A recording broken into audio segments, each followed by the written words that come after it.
may-ari dyan. Anong tanim? UP. Walang tanim. Wala lang to sir, bakante lang talaga to. Anong UP? Ito sa amin to, mga kasamahan nga nagtanim dito may bahay. Yun yan. Dati. Ayan, may tao.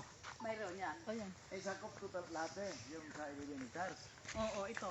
Abo tayo dito sa bahay ko sir. Nandito ang bahay ko eh. Eh bakit 11 hectares? Kunin nyo tayo Pwedeng dyan tayo makaano. Dito lalagay tarpaulin, may Oo, mungga. ano na ibahay? Kunin natin lahat. Ayan ang sir ang sinabi ko eh. Ang lawak-lawak ng Pilipinas. Ang lawak-lawak ng bakanteng lupa, walang tirahan mga tao, walang bayan. Yung ginawa nga nila pa bahay, parang bahay ng putakte. Wala kang tatamnan ng ano. Ng gulay. Tatamnan man lang ng gulay. Negosyo yan. Kaya nga, pabahay eh. Magkano pera ang sinasabi nila? Kahit walang ang titira dyan, may pera sila eh.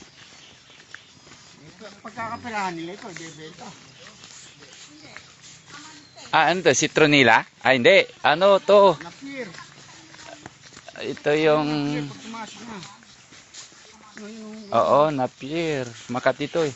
Yun yung delikado nga sa baka. Pag namahigad, Yung may uod. hindi makalinok ng baka pag nakakain. Mm-mm.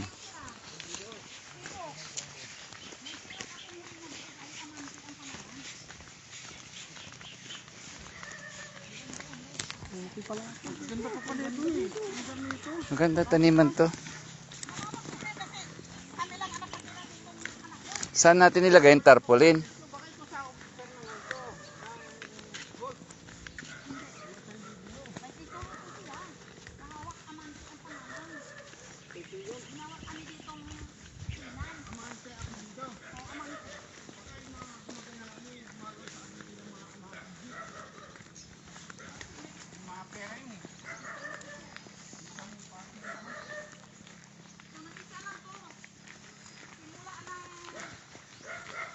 Maluwang.